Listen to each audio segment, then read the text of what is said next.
ਸਤਿ ਸ਼੍ਰੀ ਅਕਾਲ ਜੀ ਸਾਰਿਆਂ ਨੂੰ। ਅੱਜ ਦੀ ਕਹਾਣੀ ਬੇਵਸ ਔਰਤ। ਦੇਸ਼ ਆਜ਼ਾਦ ਹੋਏ ਭਾਵੇਂ ਹੀ 75 ਵਰ੍ਹੇ ਹੋ ਗਏ, ਪਰ ਕਿਤੇ ਨਾ ਕਿਤੇ ਅੱਜ ਵੀ ਕੁਝ ਧੀਆਂ ਭੈਣਾਂ ਤੇ ਮੇਰੇ ਕੁਝ ਭਰਾ ਕਿਸੇ ਨਾ ਕਿਸੇ ਤਰ੍ਹਾਂ ਦੀ ਆਜ਼ਾਦੀ ਨੂੰ ਤਰਸ ਰਹੇ ਹਨ। ਮਤਲਬ ਕੋਈ ਕਿਵੇਂ ਅਤੇ ਕੋਈ ਕਿਵੇਂ ਕਿਸੇ ਨਾ ਕਿਸੇ ਦੇ ਜਾਲ 'ਚ ਫਸਿਆ ਹੋਇਆ ਹੈ, ਜਾਂ ਕਹਿ ਲਵੋ ਫਸਾਇਆ ਹੋਇਆ ਹੈ। ਇੱਕ ਦਿਨ ਜਦੋਂ ਸੋਨੀ ਸਕੂਲ ਤੋਂ ਘਰ ਵਾਪਸ ਆਈ ਤਾਂ ਦੇਖਿਆ ਕਿ ਜ਼ਮੀਨ 'ਤੇ ਉਸ ਦੀ ਮਾਂ ਪਈ ਹੈ ਤੇ ਆਲੇ ਦੁਆਲੇ ਕੁਝ ਲੋਕ ਸਿਰ ਸੁੱਟੀ ਬੈਠੇ ਹਨ। ਨੇੜੇ ਜਾ ਕੇ ਪਤਾ ਲੱਗਾ ਕਿ ਉਸ ਦੀ ਮਾਂ ਦੁਨੀਆ ਤੋਂ ਕੂਚ ਕਰ ਗਈ ਸੀ। ਉਹਨਾਂ ਸਮਿਆਂ ਵਿੱਚ ਇਹੋ ਜਿਹੀਆਂ ਭਿਆਨਕ ਬਿਮਾਰੀਆਂ ਦਾ ਕੋਈ ਇਲਾਜ ਵੀ ਨਹੀਂ ਸੀ, ਜਿਸ ਕਰਕੇ ਇਹ ਕੈਂਸਰ ਵਰਗਾ ਭਿਆਨਕ ਰੋਗ ਤਾਂ ਕਿਸੇ ਨੂੰ ਵੀ ਛੱਡਦਾ ਨਹੀਂ ਸੀ। ਉਸ ਨੂੰ ਇਹ ਸਭ ਦੇਖ ਕੇ ਅਚਾਨਕ ਸਦਮਾ ਲੱਗ ਗਿਆ। ਸਦਮਾ ਇੰਨਾ ਜ਼ਿਆਦਾ ਭੈੜਾ ਸੀ ਕਿ ਉਹ 2 ਦਿਨ ਤੱਕ ਸੁੰਨ ਹੋ ਗਈ। ਉਹਦੀ ਅੱਖ ਵਿੱਚ ਇੱਕ ਵੀ ਹੰਝੂ ਨਾ ਆਇਆ। ਸਭ ਨੇ ਉਸ ਨੂੰ ਰਵਾਉਣ ਦੀ ਬੜੀ ਕੋਸ਼ਿਸ਼ ਕੀਤੀ, ਪਰ ਸਭ ਫੇਲ ਹੋ ਗਏ। ਉਸ ਨੂੰ ਦੁਨੀਆ ਦੀ ਕੋਈ ਹੋਸ਼ ਨਹੀਂ ਸੀ। ਸਿਰਫ 10 ਕੁ ਸਾਲ ਦੀ ਉਮਰ ਵਿੱਚ ਹੀ ਸ਼ਿੰਦਰ ਨੇ ਇਹ ਦੁੱਖ ਆਪਣੇ ਦਿਲ ਅਤੇ ਦਿਮਾਗ 'ਤੇ ਪਾ ਲਿਆ। ਘਰ ਵਿੱਚ 3 ਨਿਆਣੀਆਂ ਧੀਆਂ ਤੇ ਉਹਨਾਂ ਦਾ ਬੇਵਸ ਬਾਪ ਹੀ ਬਸ ਪਿੱਛੇ ਰਹਿ ਗਏ ਸੀ।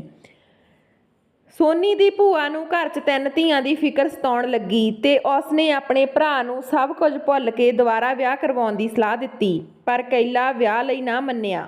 ਸ਼ਹਿਰ ਵਿੱਚ ਰਹਿਣ ਕਰਕੇ ਅਤੇ ਘਰ 'ਚ ਕੋਈ ਹੋਰ ਸਿਆਣਾ ਨਾ ਹੋਣ ਕਰਕੇ ਕੈਲੇ ਨੂੰ ਮੁਸ਼ਕਲਾਂ ਬਹੁਤ ਆਈਆਂ, ਪਰ ਉਸਨੇ ਹਿੰਮਤ ਨਾ ਹਾਰੀ। ਤੜਕੇ ਸਾਜਰੇ ਹੀ 3 ਧੀਆਂ ਨੂੰ ਸਕੂਲ ਲਈ ਤਿਆਰ ਕਰਕੇ ਕੰਮ 'ਤੇ ਜਾਣਾ ਤੇ ਫਿਰ ਸ਼ਾਮ ਨੂੰ ਆ ਕੇ ਰੋਟੀ ਸਬਜ਼ੀ ਬਣਾਉਣੀ। ਸਰਕਾਰੀ ਨੌਕਰੀ ਹੋਣ ਕਰਕੇ ਕੈਲੇ ਨੂੰ ਪੈਸੇ ਦੀ ਦਿੱਕਤ ਤਾਂ ਘੱਟ ਹੀ ਸੀ, ਪਰ ਪਤਾ ਨਹੀਂ ਕਿਉਂ ਫਿਰ ਵੀ ਹੁਣ ਉਹ ਥੋੜਾ ਫਿਕਰਾਂ 'ਚ ਹੀ ਰਹਿੰਦਾ ਸੀ। ਹੁਣ ਹੌਲੀ-ਹੌਲੀ ਸ਼ਿੰਦਰ ਦੀ ਦਿਮਾਗੀ ਹਾਲਤ ਵੀ ਕੁਝ ਖਰਾਬ ਹੋਣ ਲੱਗੀ ਸੀ।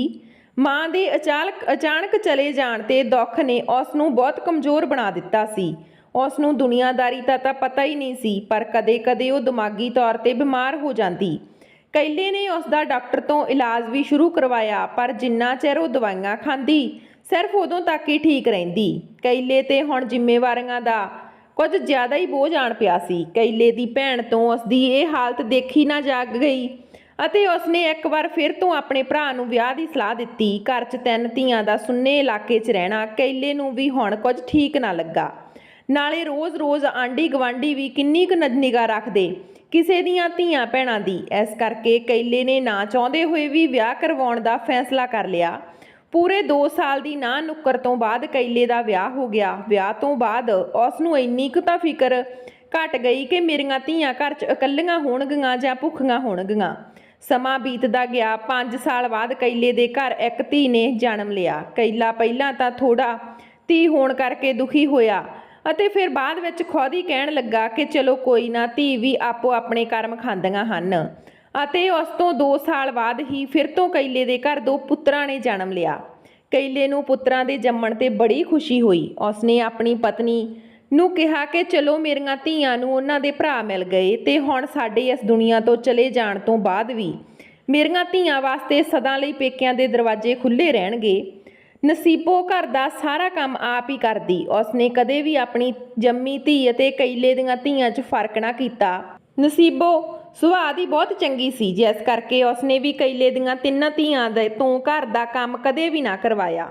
ਸ਼ਾਇਦ ਤਾਂ ਕਰਕੇ ਹੀ ਉਹ 3 ਧੀਆਂ ਦੇ ਘਰ ਦੇ ਸਾਰੇ ਕੰਮਕਾਰਾਂ ਤੋਂ ਅਣਜਾਣ ਹੀ ਰਹਿ ਗਈਆਂ। ਉਹਨਾਂ ਨੂੰ ਕੋਈ ਜ਼ਿਆਦਾ ਦਾਲ ਸਬਜ਼ੀ ਜਾਂ ਘਰ ਦਾ ਕੋਈ ਹੋਰ ਕੰਮਕਾਰ ਨਹੀਂ ਆਉਂਦਾ ਸੀ। ਇੱਕ ਦਿਨ ਕੈਲੇ ਦੀ ਪਤਨੀ ਨਸੀਬੋ ਨੇ ਕਿਹਾ ਕਿ ਹੁਣ ਧੀਆਂ ਵੱਡੀਆਂ ਹੋ ਗਈਆਂ, ਇਹਨਾਂ ਨੂੰ ਇੱਕ-ਇੱਕ ਕਰਕੇ ਵਿਆਹੁਣ ਦਾ ਸਮਾਂ ਆ ਗਿਆ। ਬਥੇਰਾ ਪੜ੍ਹ ਲਈਆਂ, ਹੁਣ ਸਮੇਂ ਨਾਲ ਹੀ ਵਿਆਹ ਦੇਣੀਆਂ ਚਾਹੀਦੀਆਂ। ਅੱਗੇ ਸਮਾਂ ਵੀ ਬੜਾ ਮਾੜਾ, ਨਾਲੇ ਸ਼ਿੰਦਰ ਵੀ ਠੀਕ ਨਹੀਂ ਰਹਿੰਦੀ। ਪਤਾ ਨਹੀਂ ਇਸ ਨੂੰ ਕੋਈ ਲਵੇਗਾ ਵੀ ਜਾਂ ਨਹੀਂ। ਕੈਲੇ ਨੂੰ ਨਸੀਬੋ ਦੀ ਸ਼ਿੰਦਰ ਬਾਰੇ ਕੀਤੀ ਇਹ ਗੱਲ ਬਿਲਕੁਲ ਵੀ ਚੰਗੀ ਨਾ ਲੱਗੀ, ਪਰ ਉਹ ਕੁਝ ਨਾ ਬੋਲਿਆ। ਉਸਨੇ ਸੋਚਿਆ ਕਿ ਸ਼ਾਇਦ ਨਸੀਬੋ ਠੀਕ ਹੀ ਕਹਿ ਰਹੀ ਆ, ਨਾਲੇ ਇਸਨੇ ਕਿਹੜਾ ਮੇਰੀਆਂ ਧੀਆਂ ਨਾਲ ਕੋਈ ਫਰਕ ਰੱਖਿਆ। ਕੈਲੇ ਨੇ ਆਪਣੀਆਂ 2 ਧੀਆਂ ਵੱਡੀਆਂ ਧੀਆਂ ਦਾ ਵਿਆਹ ਦਿੱਤੀਆਂ, ਪਰ ਤੀਜੀ ਧੀ ਸ਼ਿੰਦਰ ਦੀ ਦਿਮਾਗੀ ਹਾਲਤ ਠੀਕ ਨਾ ਹੋਣ ਕਰਕੇ ਹਰ ਕੋਈ ਰਿਸ਼ਤੇ ਨੂੰ ਨਾ ਕਰ ਦਿੰਦਾ ਸੀ। ਕੈਲੇ ਨੇ ਬਹੁਤ ਜਗ੍ਹਾ ਰਿਸ਼ਤੇ ਦੇਖੇ। ਧੀ ਨੂੰ ਦਾਜ 'ਚ ਜ਼ਿਆਦਾ ਸਮਾਨ ਦੇਣ ਦੀ ਵੀ ਗੱਲ ਆਖੀ, ਪਰ ਸਭ ਤੋਂ ਨਾ ਹੀ ਹੁੰਦੀ। ਕਰੀਬ 2 ਸਾਲ ਬਾਅਦ ਕੈਲੇ ਦੇ ਘਰ ਕੋਈ ਜਾਣ ਪਹਿਚਾਣ ਵਾਲਾ ਰਿਸ਼ਤਾ ਲੈ ਕੇ ਆ ਗਿਆ ਅਤੇ ਇਸ ਵਾਰ ਕੈਲੇ ਨੇ ਖੁਦ ਹੀ ਰਿਸ਼ਤੇ ਨੂੰ ਨਾ ਕਰ ਦਿੱਤੀ, ਕਿਉਂਕਿ ਉਸ ਨੂੰ ਲੱਗਦਾ ਸੀ ਕਿ ਉਂਝ ਵੀ ਮੇਰੀ ਧੀ ਦੀ ਬਾਅਦ 'ਚ ਜਦੋਂ ਮੁੰਡਿਆਂ ਵਾਲਿਆਂ ਨੇ ਨਾ ਕੀਤੀ ਤਾਂ ਬੇਇੱਜ਼ਤੀ ਹੋਣੀ ਆ, ਇਸ ਲਈ ਉਸਨੇ ਪਹਿਲਾਂ ਹੀ ਨਾ ਕਰ ਦਿੱਤੀ। ਪਰ ਉਸ ਭਲੇ ਆਦਮੀ ਨੇ ਕਿਹਾ ਕਿ ਨਹੀਂ ਜੀ, ਇਹ ਬਹੁਤ ਚੰਗਾ ਖਾਨਦਾਨ ਆ। ਇਹਨਾਂ ਦੇ ਮੁੰਡੇ ਦੀ ਕਿਸਮਤ ਹੀ ਬਸ ਹਲਕੀ ਆ, ਕਿਸੇ ਵੀ ਰਿਸ਼ਤਾ ਪੂਰ ਨਹੀਂ ਚੜ੍ਹਦਾ, ਨਾਲੇ ਮੁੰਡੇ 'ਚ ਕੋਈ ਕਮੀ ਵੀ ਨਹੀਂ ਆ। ਤੁਸੀਂ ਇੱਕ ਵਾਰ ਮਿਲ ਕੇ ਜ਼ਰੂਰ ਦੇਖੋ। ਕੈਲਾ ਉਸ ਆਦਮੀ ਦੇ ਦਬਾਅ ਪਾਉਣ ਕਰਕੇ ਇੱਕ ਵਾਰ ਮੁੰਡੇ ਵਾਲਿਆਂ ਨੂੰ ਮਿਲਣ ਲਈ ਮੰਨ ਗਿਆ। ਇੱਕ ਹਫ਼ਤੇ ਬਾਅਦ ਕੈਲੇ ਦੇ ਘਰ ਮੁੰਡੇ ਵਾਲੇ ਆਏ। ਕੈਲੇ ਅਤੇ ਨਸੀਬੋ ਨੇ ਉਹਨਾਂ ਦੀ ਬੜੀ ਆਓ ਭਗਤ ਕੀਤੀ। ਚਾਹ ਪਾਣੀ ਪੀਣ ਤੋਂ ਬਾਅਦ ਜਦੋਂ ਮੁੰਡਾ ਕੁੜੀ ਬਾਰੇ ਗੱਲ ਸ਼ੁਰੂ ਹੋਈ ਤਾਂ ਕੈਲੇ ਨੇ ਆਪਣੀ ਧੀ ਬਾਰੇ ਸਾਰਾ ਕੁਝ ਸੱਚੋ ਸੱਚ ਮੁੰਡੇ ਅਤੇ ਉਸਦੇ ਪਰਿਵਾਰ ਨੂੰ ਦੱਸ ਦਿੱਤਾ। ਤੇ ਸ਼ਿੰਦਰ ਕਦੇ ਕਦਾਈ ਮਾਂ ਦੇ ਦੁੱਖ 'ਚ ਦਿਮਾਗੀ ਤੌਰ 'ਤੇ ਬਿਮਾਰ ਹੋ ਜਾਂਦੀ ਆ। ਜੇਕਰ ਉਹਨਾਂ ਨੂੰ ਇਹ ਰਿਸ਼ਤਾ ਦਿਲੋਂ ਮਨਜ਼ੂਰ ਆ ਤਾਂ ਹੀ ਉਹ ਹਾਂ ਕਰਨ, ਨਹੀਂ ਤਾਂ ਬਾਅਦ ਵਿੱਚ ਉਸ ਦੀ ਧੀ 'ਚ ਕੋਈ ਨੁਕਸ ਕੱਢ ਕੇ ਪਰੇਸ਼ਾਨ ਨਾ ਕੀਤਾ ਜਾਵੇ। ਇੰਨਾ ਸੁਣਦੇ ਹੀ ਮੁੰਡੇ ਦੀ ਮਾਂ ਕੁਰਸੀ ਤੋਂ ਉੱਠ ਖੜੀ ਹੋਈ ਤੇ ਕਹਿਣ ਲੱਗੀ, ਭਾਈ ਜੀ, ਸਾਨੂੰ ਇਹ ਰਿਸ਼ਤਾ ਮਨਜ਼ੂਰ ਆ। ਜਿੱਥੇ ਇੱਕ ਧੀ ਦਾ ਬਾਪ ਆਪਣੀ ਧੀ ਨੂੰ ਅਜਿਹੀ ਹਾਲਤ ਵਿੱਚ ਵਿਆਹੁਣ ਵਾਸਤੇ ਅਨੇਕਾਂ ਝੂਠ ਬੋਲਦਾ, ਉੱਥੇ ਹੀ ਤੁਸੀਂ ਸੱਚ ਬੋਲ ਕੇ ਸਾਡਾ ਦਿਲ ਜਿੱਤ ਲਿਆ। ਕੈਲੇ ਨੂੰ ਪਹਿਲਾਂ ਤਾਂ ਇਹ ਸੁਣਦੇ ਯਕੀਨ ਨਾ ਹੋਇਆ ਅਤੇ ਜਦੋਂ ਨਸੀਬੋ ਨੇ ਲੱਡੂਆਂ ਦਾ ਡੱਬਾ ਚੁੱਕ ਸਾਰਿਆਂ ਅੱਗੇ ਮੂੰਹ ਮਿੱਠਾ ਕਰਵਾਇਆ ਤਾਂ ਕੈਲੇ ਦੇ ਅੱਖਾਂ 'ਚੋਂ ਪਾਣੀ ਪਰਲ ਬਹਿਣ ਲੱਗਿਆ। ਕੈਲੇ ਨੇ ਕੁਰਸੀ 'ਚੋਂ ਉੱਠ ਕੇ ਆਪਣੀ ਕੁੜਮਣੀ ਅੱਗੇ ਹੱਥ ਜੋੜ ਕੇ ਬੇਨਤੀ ਕੀਤੀ ਕਿ ਇਹ ਬਿਨ ਮਾਂ ਦੀ ਧੀ ਆ। ਅੱਜ ਤੋਂ ਬਾਅਦ ਤੁਸੀਂ ਹੀ ਇਸ ਦੀ ਮਾਂ ਤੇ ਪਿਓ ਹੋ। ਇੰਨੇ ਕਹਿੰਦੇ ਹੀ ਕੈਲਾ ਫਿਰ ਤੋਂ ਆਪਣੀਆਂ ਅੱਖਾਂ ਨਾਲ ਗੱਚ ਭਰ ਆਈਆਂ। ਕੈਲੇ ਦੀ ਕੁੜਮਣੀ ਨੇ ਵੀ ਕੈਲੇ ਨੂੰ ਹੌਸਲਾ ਦਿੰਦੇ ਹੋਏ ਕਿਹਾ ਕਿ ਭਾਈ ਸਾਹਿਬ, ਤੁਸੀਂ ਰੱਤੀ ਭਰ ਵੀ ਫਿਕਰ ਨਾ ਕਰੋ। ਅੱਜ ਤੋਂ ਇਹ ਮੇਰੀ ਧੀ ਆ ਤੇ ਮੈਂ ਹੀ ਇਸ ਨੂੰ ਆਪਣੀਆਂ ਧੀਆਂ ਵਾਂਗ ਹੀ ਰੱਖਾਂਗੀ। 1 ਮਹੀਨੇ ਬਾਅਦ ਕੈਲੇ ਨੇ ਆਪਣੀ ਧੀ ਸ਼ਿੰਦਰ ਦਾ ਵਿਆਹ ਕਰ ਦਿੱਤਾ ਤੇ ਜਿੰਨਾ ਹੋ ਸਕਿਆ ਕੈਲੇ ਨੇ ਵੱਧ ਤੋਂ ਵੱਧ ਆਪਣੀ ਧੀ ਦੇ ਵਿਆਹ ਵਿੱਚ ਦਾਨ ਪੁੰਨ ਕੀਤਾ। ਸਮਾਂ ਬੀਤਦਾ ਗਿਆ। ਸ਼ਿੰਦਰ ਦਾ ਵਿਆਹ ਪਿੰਡ ਵਿੱਚ ਹੀ ਅਤੇ ਸਾਂਝੇ ਪਰਿਵਾਰ ਵਿੱਚ ਹੋਣ ਕਰਕੇ ਉਸ ਨੂੰ ਕੁਝ ਪਰੇਸ਼ਾਨੀਆਂ ਆਉਣੀਆਂ ਸ਼ੁਰੂ ਹੋ ਗਈਆਂ। ਉਸ ਦੀਆਂ ਬਾਕੀ ਦਰਾਣੀਆਂ ਜਠਾਣੀਆਂ ਬੜੀਆਂ ਚੁਸਤ ਅਤੇ ਚਲਾਕ ਕਿਸਮ ਦੀਆਂ ਔਰਤਾਂ ਸੀ। ਉਹ ਆਪਣੀ ਸੱਸ ਨੂੰ ਜਦੋਂ ਵੀ ਸ਼ਿੰਦਰ ਦਾ ਜ਼ਿਆਦਾ ਖਿਆਲ ਅਤੇ ਪਿਆਰ ਕਰਦੀਆਂ ਦੇਖਦੀਆਂ ਤਾਂ ਹਮੇਸ਼ਾ ਉਹ ਸ਼ਿੰਦਰ ਤੋਂ ਖਾਰ ਖਾਂਦੀਆਂ। ਹੌਲੀ ਹੌਲੀ ਉਹ ਸ਼ਿੰਦਰ ਨਾਲ ਸ਼ਰੀਕਾ ਕਰਨ ਲੱਗੀਆਂ ਅਤੇ ਆਪਣੇ ਬਰਾਬਰ ਉਸ ਨੂੰ ਮੱਝਾਂ ਦਾ ਗੋਹਾ ਕੂੜਾ ਕਰਨ ਨੂੰ ਕਹਿੰਦੀਆਂ। ਪਰ ਸ਼ਿੰਦਰ ਸ਼ਹਿਰ ਦੀ ਹੋਣ ਕਰਕੇ ਪਿੰਡ ਦਾ ਕੋਈ ਵੀ ਕੰਮ ਕਰ ਨਹੀਂ ਜਾਣਦੀ ਸੀ, ਜਿਸ ਕਰਕੇ ਹੁਣ ਉਸ ਦਾ ਨਿੱਤ ਦਾ ਕਲੇਸ਼ ਰਹਿਣ ਲੱਗਾ। ਸ਼ਿੰਦਰ ਦੀ ਵੱਡੀ ਜਠਾਣੀ ਹਮੇਸ਼ਾ ਆਪਣੇ ਪਤੀ ਦੇ ਕੰਨ ਭਰਦੀ ਰਹਿੰਦੀ, ਇੱਥੋਂ ਤੱਕ ਕਿ ਉਹ ਸ਼ਿੰਦਰ ਦੇ ਪਤੀ ਦੇ ਵੀ ਕੰਨ ਭਰਨ ਲੱਗੀ। ਇੱਕ ਦਿਨ ਸ਼ਿੰਦਰ ਦੇ ਪਤੀ ਅਤੇ ਉਸਦੇ ਜੇਠ ਨੇ ਘਰ ਦੇ ਕੰਮਾਂ ਦੀਆਂ ਬਾਰੀਆਂ ਬੰਨ੍ਹ ਦਿੱਤੀਆਂ। ਸ਼ਿੰਦਰ ਦੇ ਹਿੱਸੇ ਹਮੇਸ਼ਾ ਔਖਾ ਕੰਮ ਹੀ ਆਉਂਦਾ। ਉਹ ਸਾਰਾ ਦਿਨ ਦੁਪਹਿਰ ਤੋਂ ਲੈ ਕੇ ਬੱਠਲ ਚੁੱਕ ਪਿੰਡ ਦੇ ਪਰਲੇ ਪਾਰ ਜਾ ਕੇ ਸੂਏ ਤੇ ਸਾਰੇ ਟੱਬਰ ਦੇ ਕੱਪੜੇ ਧੋ ਕੇ ਲੈ ਕੇ ਆਉਂਦੀ ਤੇ ਫਿਰ ਘਰ ਆ ਕੇ ਸ਼ਾਮ ਨੂੰ ਨਲਕਾ ਗੇੜ ਕੇ ਸਾਰੇ ਜੂਠੇ ਭਾਂਡੇ ਮਾਂਜਦੀ। ਹੁਣ ਸ਼ਿੰਦਰ ਨੂੰ ਮੱਝਾਂ ਦਾ ਗੋਹਾ ਕੂੜਾ ਕਰਨਾ ਬਹੁਤ ਔਖਾ ਲੱਗ ਰਿਹਾ ਸੀ। ਉਸ ਦੇ ਸਿਰ ਤੇ ਧੱਕੇ ਨਾਲ ਗੋਹੇ ਦੇ ਭਰ ਕੇ ਬੱਠਲ ਰੱਖੇ ਜਾਂਦੇ, ਜਿਹੜੇ ਕਿ ਪਿੰਡ ਤੋਂ ਬਾਹਰ ਲਿਜਾ ਕੇ ਪਥਵਾੜੇ ਜਾਣੀ ਕਿ ਬਾਹਰ ਕਿਸੇ ਖਾਲੀ ਥਾਂ ਤੇ ਸੁੱਟ ਕੇ ਪਾਥੀਆਂ ਪੱਥਣ ਵਾਲੀ ਥਾਂ ਤੇ ਸੁੱਟਣੇ ਹੁੰਦੇ ਸੀ, ਜਿਸ ਕਾਰਨ ਉਸ ਨੂੰ ਗਰਭ ਦੇ ਅੰਦਰ 2 ਮਹੀਨੇ ਦਾ ਬੱਚਾ ਵੀ ਗਵਾਉਣਾ ਪੈ ਗਿਆ। ਇਹ ਸਭ ਤੋਂ ਦੁਖੀ ਹੋ ਕੇ ਸ਼ਿੰਦਰ ਦੀ ਸੱਸ ਨੇ ਸ਼ਿੰਦਰ ਦਾ ਪੱਖ ਲੈਂਦੇ ਹੋਏ ਕਿਹਾ ਕਿ ਅੱਜ ਤੋਂ ਉਹ ਸ਼ਿੰਦਰ ਦੀ ਥਾਂ ਕੰਮ ਕਰੇਗੀ ਤੇ ਉਸ ਨੂੰ ਕੋਈ ਵੀ ਤਕਲੀਫ ਨਹੀਂ ਹੋਣ ਦੇਵੇਗੀ। ਸ਼ਿੰਦਰ ਦੀ ਸੱਸ ਨਾਲ ਹਮੇਸ਼ਾ ਸ਼ਿੰਦਰ ਕਰਕੇ ਕਲੇਸ਼ ਰਹਿਣ ਲੱਗਾ। ਹੁਣ ਜੱਸਾ ਉਸ ਦਾ ਪਤੀ ਵੀ ਸ਼ਿੰਦਰ ਨੂੰ ਆਪਣੇ ਭਰਾ ਭਰਜਾਈਆਂ ਦੀ ਚੱਕ ਚਾ ਕੇ ਬਹੁਤ ਮਾਰਦਾ ਕੁੱਟਦਾ, ਜਿਸ ਕਾਰਨ ਸ਼ਿੰਦਰ ਦੀ ਦਿਮਾਗੀ ਹਾਲਤ ਹੋਰ ਜ਼ਿਆਦਾ ਖਰਾਬ ਰਹਿਣ ਲੱਗੀ। ਹੁਣ ਸ਼ਿੰਦਰ ਦੀ ਸੱਸ ਚੋਰੀ ਛਿਪੇ ਸ਼ਿੰਦਰ ਦਾ ਡਾਕਟਰ ਤੋਂ ਇਲਾਜ ਕਰਵਾਉਣ ਲੱਗੀ। ਸ਼ਿੰਦਰ ਕਦੇ ਤਾਂ ਇੰਨੀ ਜ਼ਿਆਦਾ ਬਿਮਾਰ ਹੋ ਜਾਂਦੀ ਕਿ ਸੀਤੋ ਨੂੰ ਉਹ ਮੰਜੇ ਦੇ ਪਾਵੇ ਨਾ ਬੰਨ੍ਹ ਕੇ ਰੱਖਣੀ ਪੈਂਦੀ। ਜਿੱਥੇ ਕਿ ਆਉਂਦਾ ਜਾਂਦਾ ਉਸ ਦਾ ਪਤੀ ਜੱਸਾ ਵੀ ਉਸ ਦੇ ਮੂੰਹ ਤੇ ਕਸਾਈਆਂ ਦੀ ਤਰ੍ਹਾਂ ਥੱਪੜ ਮਾਰ ਕੇ ਅੱਗੇ ਲੰਘ ਜਾਂਦਾ। ਤਕਰੀਬਨ 6 ਮਹੀਨੇ ਲਗਾਤਾਰ ਸ਼ਿੰਦਰ ਦੀ ਦਵਾਈ ਚੱਲਣ ਕਰਕੇ ਉਸ ਦੀ ਹਾਲਤ ਵਿੱਚ ਥੋੜ੍ਹਾ ਬਹੁਤ ਸੁਧਾਰ ਆਇਆ, ਪਰ ਉਸ ਨੂੰ ਲਗਾਤਾਰ ਆਪਣੇ ਨਾਲ ਹੋ ਰਹੇ ਧੱਕੇ ਬਾਰੇ ਹਾਲੇ ਵੀ ਕੁਝ ਪਤਾ ਨਹੀਂ ਸੀ। ਉਸ ਨੇ ਬਸ ਦਰਾਣੀਆਂ ਜਠਾਣੀਆਂ ਦੀ ਗੁਲਾਮੀ ਨੂੰ ਹੀ ਆਪਣੀ ਜ਼ਿੰਦਗੀ ਸਮਝ ਲਿਆ ਸੀ।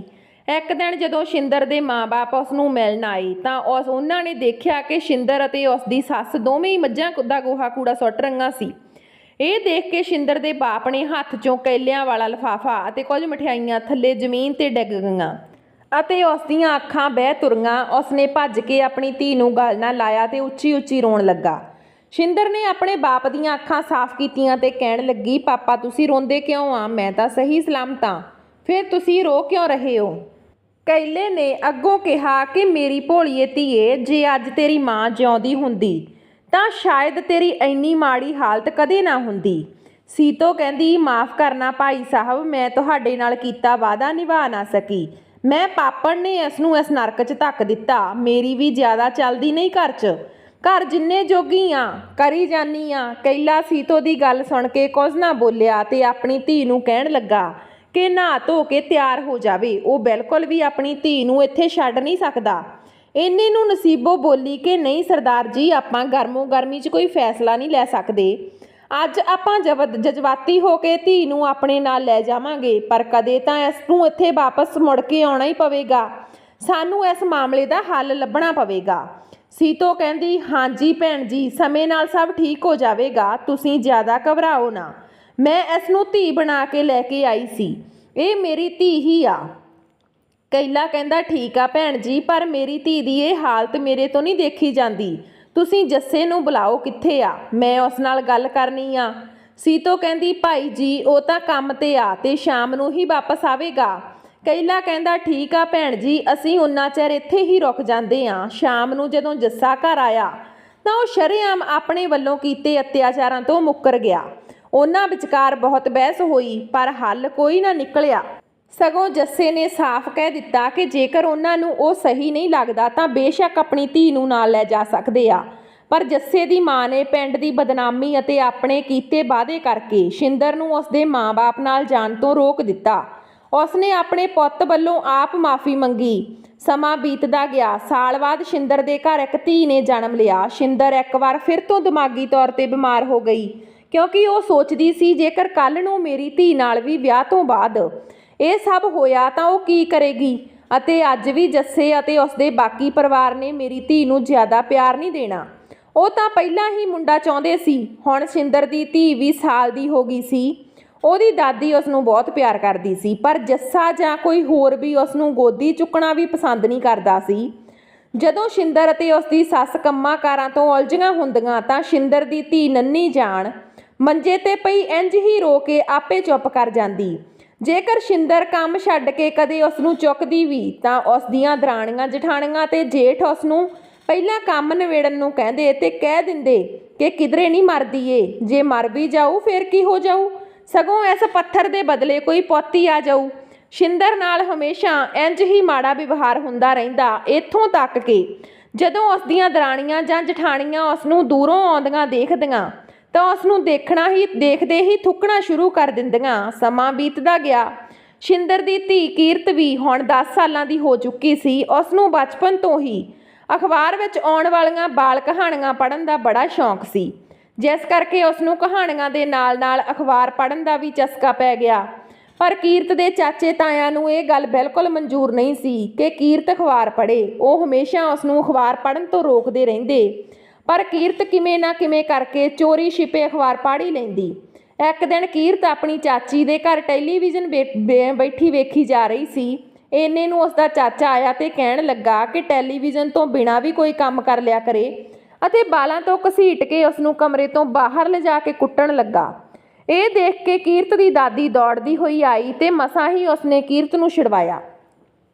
ਕੁਝ ਦਿਨ ਬੀਤਣ ਤੋਂ ਬਾਅਦ ਜਦੋਂ ਕੀਰਤ ਇੱਕ ਦਿਨ ਸਕੂਲ ਜਾਣ ਲਈ ਤਿਆਰ ਹੋ ਰਹੀ ਸੀ ਤਾਂ ਉਹ ਆਪਣੀ ਮਾਂ ਨੂੰ ਕਹਿਣ ਲੱਗੀ ਕਿ ਮੈਂ ਵੱਡੀ ਹੋ ਕੇ ਬਿਜ਼ਨਸ ਕਰਾਂਗੀ, ਜਿਸ ਕਰਕੇ ਉਸ ਨੂੰ ਕੰਪਿਊਟਰ ਦੀ ਬਹੁਤ ਜ਼ਰੂਰਤ ਪਵੇਗੀ।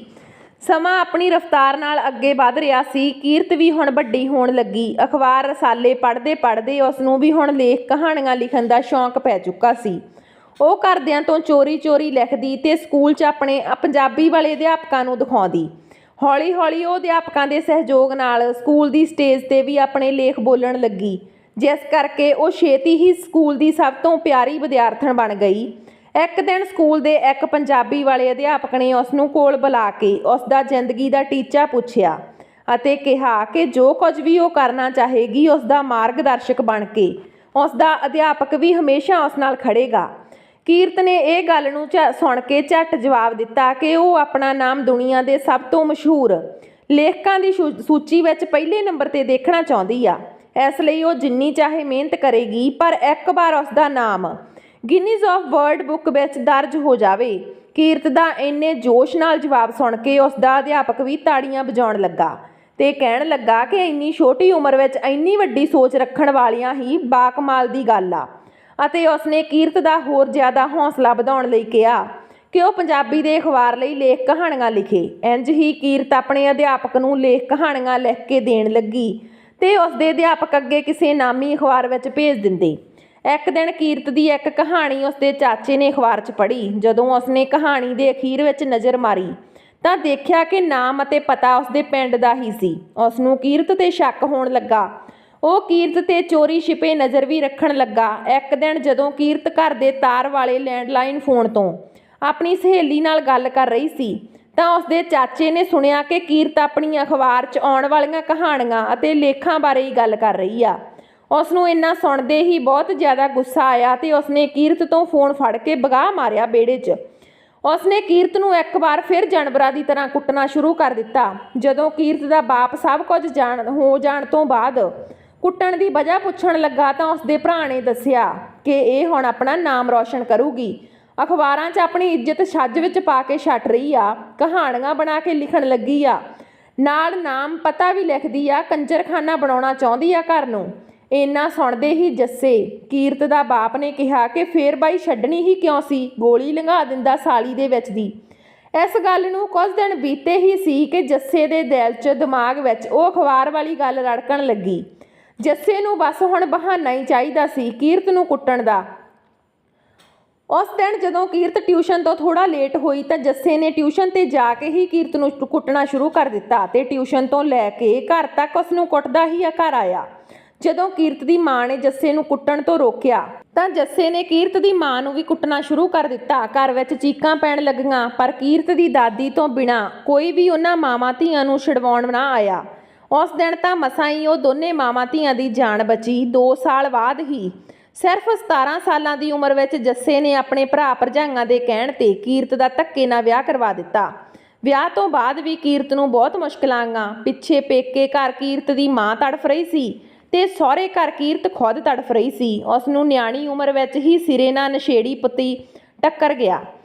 ਕੀਰਤ ਦੀ ਜ਼ਿੰਦਗੀ ਤਾਂ ਜਿਵੇਂ ਨਰਕ ਤੋਂ ਵੀ ਭੈੜੀ ਹੋ ਚੁੱਕੀ ਸੀ। ਕੀਰਤ ਚੁਸਤ ਚਲਾਕ ਤੇ ਹੌਸਲੇ ਵਾਲੀ ਕੁੜੀ ਹੋਣ ਕਰਕੇ ਜ਼ਿੰਦਗੀ ਵਿੱਚ ਸਭ ਕੁਝ ਕਰਨਾ ਜਾਣਦੀ ਸੀ। ਬਸ ਉਹ ਚੁੱਪ ਸੀ ਤਾਂ ਆਪਣੀ ਮਾਂ ਦੀ ਇੱਜ਼ਤ ਕਰਕੇ। ਇੱਕ ਦਿਨ ਕੀਰਤ ਦੇ ਪਤੀ ਰਵੀ ਨੇ ਕੀਰਤ ਦੇ ਘਰ ਵਿੱਚ ਤਾਂ ਘਰ ਵਾਲਾ ਫਰਾਟਾ ਪੱਖਾ ਚੁੱਕ ਕੇ ਸਿਰ 'ਚ ਮਾਰਨ ਦੀ ਕੋਸ਼ਿਸ਼ ਕੀਤੀ ਪਰ ਉਹ ਨਸ਼ੇ ਵਿੱਚ ਇੰਨਾ ਜ਼ਿਆਦਾ ਸੀ ਕਿ ਉਸ ਦੀਆਂ ਆਪਣੀਆਂ ਲੱਤਾਂ ਉਸ ਦਾ ਭਾਰ ਨਹੀਂ ਸਹਿ ਸਕੀਆਂ, ਜਿਸ ਕਰਕੇ ਉਹ ਕੀਰਤ 'ਤੇ ਹਮਲਾ ਕਰਨ 'ਚ ਨਾਕਾਮਯਾਬ ਹੋ ਗਿਆ ਤੇ ਮੂਧੇ ਮੂੰਹ ਧਰਤੀ 'ਤੇ ਡਿੱਗ ਪਿਆ। ਇੰਝ ਹੀ ਚੰਗਾ ਮਾੜਾ ਸਮਾਂ ਚੱਲਦਾ ਗਿਆ। ਵਿਆਹ ਦੇ 1 ਸਾਲ ਬਾਅਦ ਹੁਣ ਕੀਰਤ ਬੱਚੇ ਨੂੰ ਜਨਮ ਦੇਣ ਵਾਲੀ ਸੀ। ਜਦੋਂ ਰਵੀ ਨੂੰ ਕੀਰਤ ਦੇ ਗਰਭਵਤੀ ਹੋਣ ਦੀ ਖਬਰ ਪਤਾ ਲੱਗੀ ਤਾਂ ਉਹ ਉਸਦੇ ਚਰਿੱਤਰ 'ਤੇ ਉਂਗਲ ਚੁੱਕਣ ਲੱਗਾ ਤੇ ਗੱਲ-ਗੱਲ 'ਤੇ ਉਸ ਨੂੰ ਮਾਰਨ ਕੁੱਟਣ ਲੱਗਾ। ਇੱਕ ਦਿਨ ਰਵੀ ਪਤਾ ਨਹੀਂ ਕਿੰਨੇ ਕੁ ਅਲੱਗ-ਅਲੱਗ ਤਰ੍ਹਾਂ ਦੇ ਨਸ਼ੇ ਕਰਕੇ ਘਰ ਆਇਆ।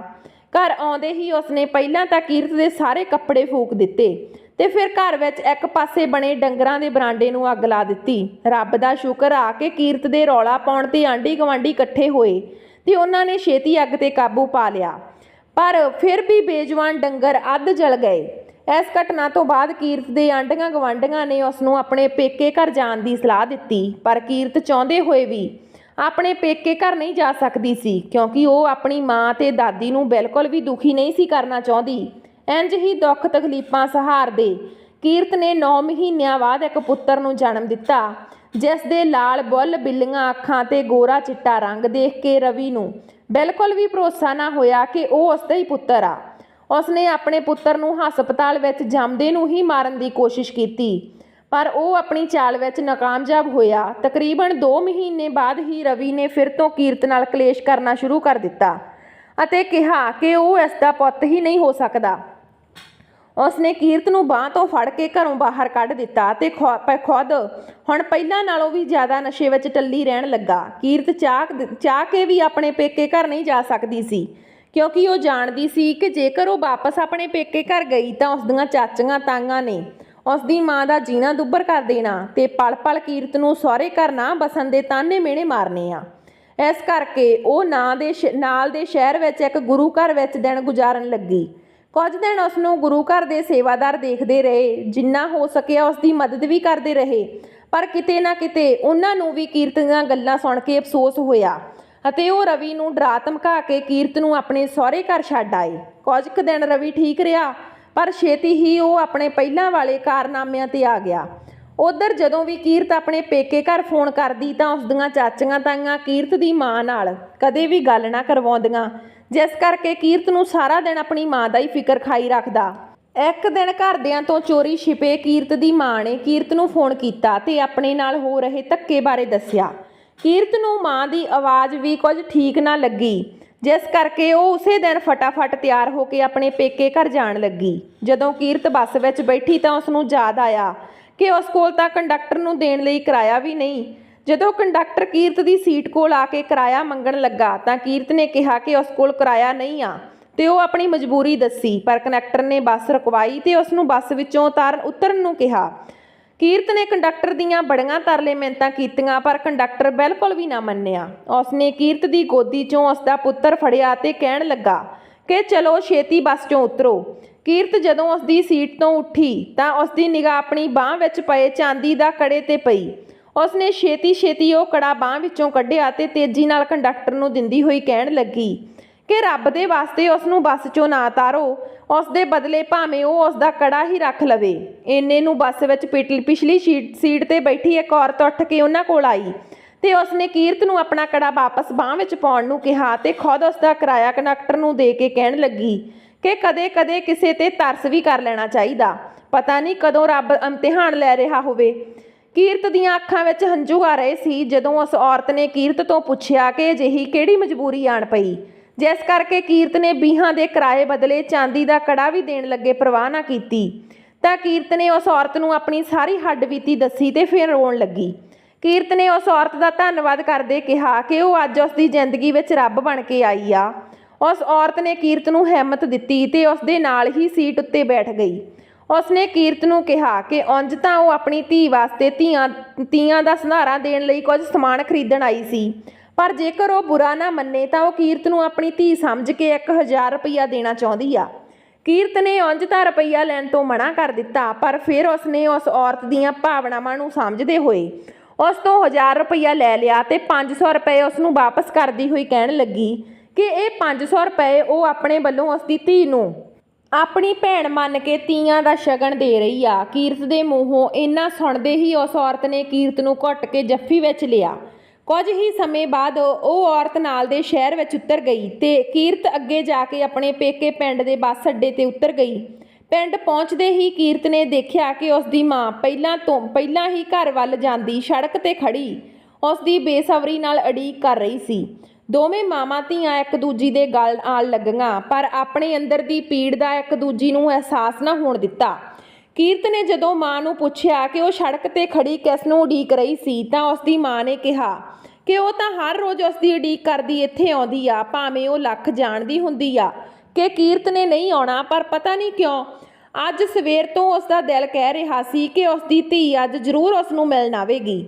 ਜਦੋਂ ਉਹ ਦੋਵੇਂ ਮਾਵਾਂ ਧੀਆਂ ਘਰ ਦੇ ਅੰਦਰ ਦਾਖਲ ਹੋਈਆਂ ਤਾਂ ਕੀਰਤ ਦੀ ਚਾਚੀ ਉਸ ਨੂੰ ਦੇਖ ਕੇ ਕਹਿੰਦੀ ਕਿ ਅੱਜ ਨਹੀਂ ਕੋਈ ਕੰਮ ਬਣਦਾ, ਅੱਜ ਮੇਰੇ ਮੱਥੇ ਇਹ ਫੁੱਟੇ ਕਰਮਾਂ ਵਾਲੀ ਤੇ ਉਸ ਦੀ ਧੀ ਲੱਗ ਗਈ। ਕੀਰਤ ਕੁਝ ਬੋਲਣ ਹੀ ਲੱਗਦੀ ਆ ਕਿ ਉਸ ਦੀ ਮਾਂ ਉਸ ਨੂੰ ਰੋਕ ਦਿੰਦੀ ਆ। ਕੀਰਤ ਦੀ ਦਾਦੀ ਉਸ ਨੂੰ ਦੇਖ ਕੇ ਖੁਸ਼ ਹੋ ਜਾਂਦੀ ਆ ਤੇ ਘੁੱਟ ਕੇ ਆਪਣੀ ਪੋਤੀ ਅਤੇ ਪੜਦੋਤੇ ਨੂੰ ਗੱਲ ਲਗਾ ਲੈਂਦੀ ਆ। ਕੀਰਤ ਦੀ ਦਾਦੀ ਉਸ ਨੂੰ ਸਹੁਰੇ ਪਰਿਵਾਰ ਦੀ ਸੁੱਖ ਸ਼ਾਂਤ ਪੁੱਛਦੀ ਆ ਤੇ ਇਹ ਸੁਣ ਕੇ ਖੁਸ਼ ਹੋ ਜਾਂਦੀ ਆ ਕਿ ਚਲੋ ਮੇਰੀ ਪੋਤੀ ਤਾਂ ਚੰਗੇ ਘਰ ਗਈ ਆ। ਚਾਹ ਪਾਣੀ ਪੀਣ ਤੋਂ ਬਾਅਦ ਕੀਰਤ ਦੀ ਮਾਂ ਉਸ ਨੂੰ ਆਪਣੀਆਂ ਲੱਤਾਂ ਉੱਤੇ ਪਿੱਠ ਅਤੇ ਬਾਹਾਂ 'ਤੇ ਛਪੇ ਲਾਲ ਗੂੜੇ ਰੰਗ ਦੇ ਨਿਸ਼ਾਨ ਦਿਖਾਉਂਦੀ ਆ ਤੇ ਕਹਿੰਦੀ ਆ ਕਿ ਅੱਜ ਸਵੇਰੇ ਸਾਜਰੇ ਹੀ ਜੱਸੇ ਜਾਣੀ ਕਿ ਕੀਰਤ ਦੇ ਬਾਪ ਨੇ ਉਸ ਨੂੰ ਪਾਣੀ ਨਾਲ ਭਿੱਜੀ ਮੋਟੀ ਡਾਂਗ ਨਾਲ ਜਾਨਵਰਾਂ ਦੀ ਤਰ੍ਹਾਂ ਕੁੱਟਿਆ। ਜੇਕਰ ਕੁਝ ਗੁਆਂਢੀਆਂ ਆ ਕੇ ਨਾ ਛਡਾਉਂਦੇ ਤਾਂ ਸ਼ਾਇਦ ਅੱਜ ਉਹ ਉਸ ਨੂੰ ਕਮਰੇ 'ਚ ਬੰਦ ਕਰਕੇ ਜਾਨੋਂ ਮਾਰਨ ਵਾਲਾ ਸੀ। ਇੰਨਾ ਸੁਣਦੇ ਸਾਰ ਹੀ ਕੀਰਤ ਦਾ ਖੂਨ ਖੌਲਣ ਲੱਗਾ। ਉਹ ਆਪਣੇ ਬਾਪ ਬਾਰੇ ਪੁੱਛਣ ਲੱਗੀ ਕਿ ਹੁਣ ਉਹ ਰਾਖਸ਼ ਕਿੱਥੇ ਆ। ਘਰ 'ਚ ਇੱਧਰ ਉੱਧਰ ਦੇਖਣ ਤੋਂ ਬਾਅਦ ਜਦੋਂ ਉਸ ਦਾ ਬਾਪ ਨਾ ਮਿਲਿਆ ਤਾਂ ਉਸਨੇ ਆਪਣੀਆਂ ਚਾਚੀਆਂ ਤਾਈਆਂ ਨੂੰ ਵੀ ਬੋਲਣਾ ਸ਼ੁਰੂ ਕਰ ਦਿੱਤਾ ਕਿ ਇੰਨੇ ਨਿਰਦਈ ਵੀ ਨਾ ਬਣੋ ਕਿ ਆਪਣੀਆਂ ਅੱਖਾਂ ਸਾਹਮਣੇ ਮਰਦੇ ਬੰਦੇ ਨੂੰ ਬਚਾ ਨਾ ਸਕੋ। ਕੱਲ੍ਹ ਨੂੰ ਰੱਬ ਨੂੰ ਜਵਾਬ ਦੇਣਾ ਵੀ ਔਖਾ ਹੋ ਜਾਊ। ਕੁਝ ਗੱਲਾਂ ਸੁਣਨ ਤੋਂ ਬਾਅਦ ਉਸ ਦੀਆਂ ਚਾਚੀਆਂ ਤਾਈਆਂ ਨੇ ਉਸ ਦੇ ਬਾਪ ਨੂੰ ਫੋਨ ਕਰਕੇ ਸਭ ਦੱਸ ਦਿੱਤਾ ਅਤੇ ਕੁਝ ਆਪਣੇ ਵੱਲੋਂ ਭੜਕਾ ਦਿੱਤਾ ਕਿ ਕੀਰਤ ਬਦਤਮੀਜ਼ੀ ਕਰ ਰਹੀ ਆ। ਜੱਸਾ ਉਦੋਂ ਹੀ ਖੇਤੋਂ ਘਰ ਆਇਆ ਤੇ ਕੀਰਤ ਦੀ ਮਾਂ ਨੂੰ ਰੋਟੀ ਬਣਾਉਣ ਲਈ ਕਿਹਾ। ਜਦੋਂ ਅੱਗੇ ਹੋ ਕੇ ਕੀਰਤ ਨੇ ਕਿਹਾ ਕਿ ਪਹਿਲਾਂ ਮਾਂ ਨੂੰ ਦਵਾਈ ਲੈ ਕੇ ਦਿਓ, ਫਿਰ ਹੀ ਉਹ ਰੋਟੀ ਬਣਾ ਸਕਦੀ ਆ, ਤਾਂ ਜੱਸੇ ਨੇ ਸ਼ਿੰਦਰ ਜਾਣੀ ਕਿ ਆਪਣੀ ਪਤਨੀ ਨੂੰ ਕਿਹਾ ਕਿ ਭਾਵੇਂ ਉਹ ਮੰਜੇ ਤੇ ਪਈ ਵੀ ਰੋਟੀ ਬਣਾ ਕੇ ਦੇਵੇ, ਪਰ ਉਸ ਨੂੰ ਰੋਟੀ ਕਿਸੇ ਵੀ ਹਾਲ ਵਿੱਚ ਚਾਹੀਦੀ ਆ।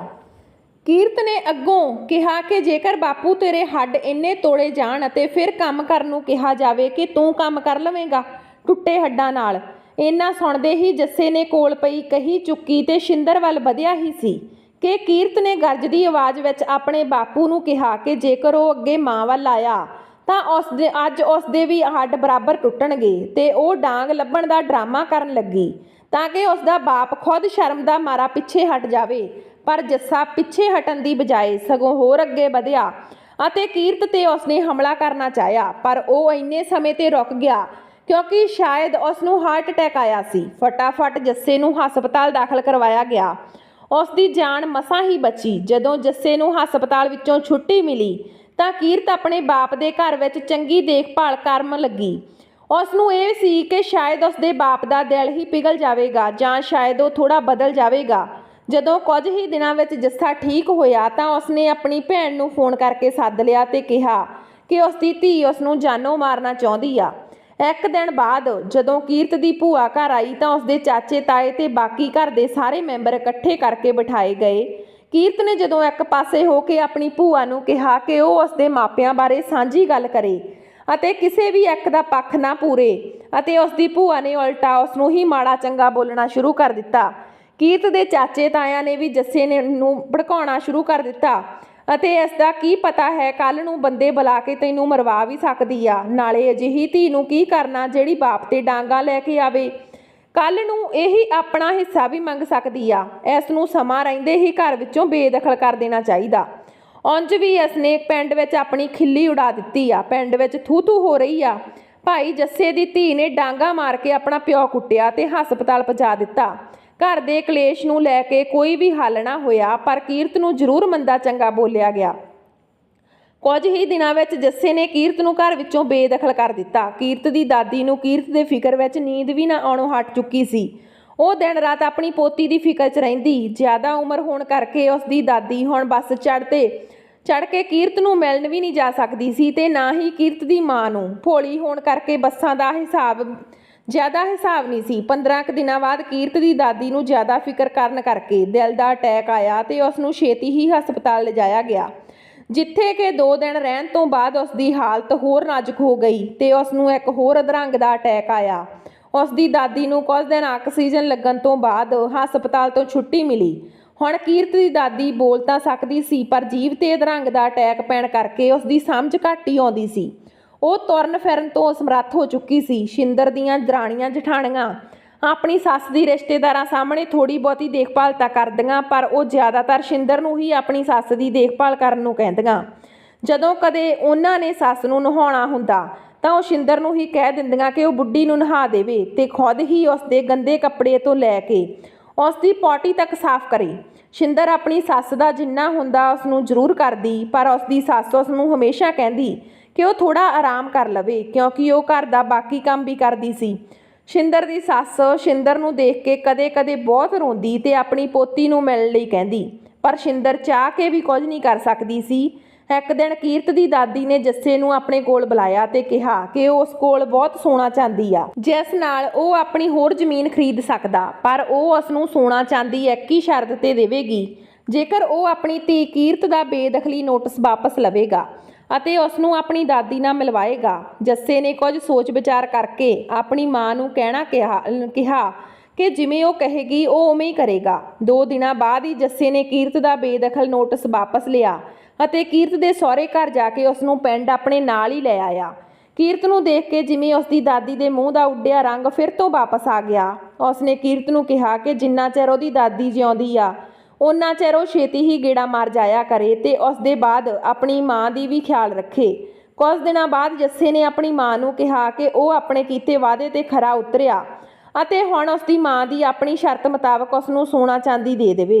ਜੱਸੇ ਦੀ ਮਾਂ ਨੇ ਉਸ ਨੂੰ ਕਿਹਾ ਕਿ ਜਦੋਂ ਤੱਕ ਉਹ ਤੁਰਨ ਫਿਰਨ ਜੋਗੀ ਨਹੀਂ ਹੋ ਜਾਂਦੀ ਉਦੋਂ ਤੱਕ ਉਹ ਉਸ ਨੂੰ ਕੁਝ ਵੀ ਨਹੀਂ ਦੇ ਸਕਦੀ, ਕਿਉਂਕਿ ਸੋਨਾ ਚਾਂਦੀ ਉਸ ਦੇ ਕਿਸੇ ਖਾਸ ਰਿਸ਼ਤੇਦਾਰ ਕੋਲ ਆ ਅਤੇ ਉਸਦੇ ਜਾਏ ਬਿਨਾਂ ਉਹ ਰਿਸ਼ਤੇਦਾਰ ਕਿਸੇ ਨੂੰ ਵੀ ਸੋਨਾ ਚਾਂਦੀ ਨਹੀਂ ਦੇਵੇਗਾ।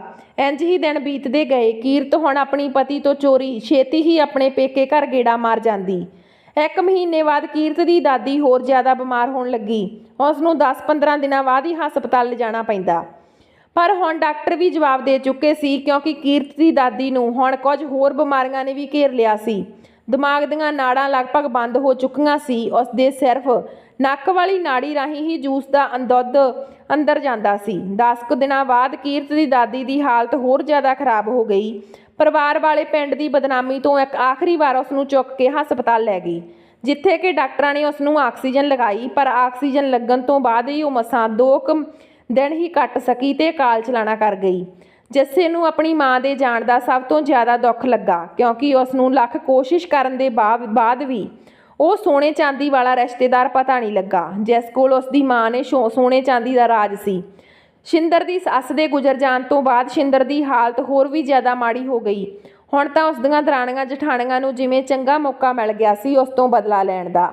ਉਹ ਉਸ ਤੋਂ ਹੋਰ ਜ਼ਿਆਦਾ ਤਸ਼ੱਦਦ ਕਰਨ ਲੱਗੀਆਂ। ਗੱਲ-ਗੱਲ 'ਤੇ ਉਸ ਨੂੰ ਜੱਸੇ ਤੋਂ ਕਟਵਾ ਦਿੰਦੀਆਂ ਅਤੇ ਕੋਈ ਵੀ ਮੌਕਾ ਉਸ ਨਾਲ ਲੜਨ ਝਗੜਨ ਦਾ ਨਾ ਛੱਡਦੀਆਂ। ਕੀਰਤ ਆਪਣੇ ਸਹੁਰੇ ਘਰ ਬੈਠੀ ਹਮੇਸ਼ਾ ਤੜਫਦੀ ਰਹਿੰਦੀ।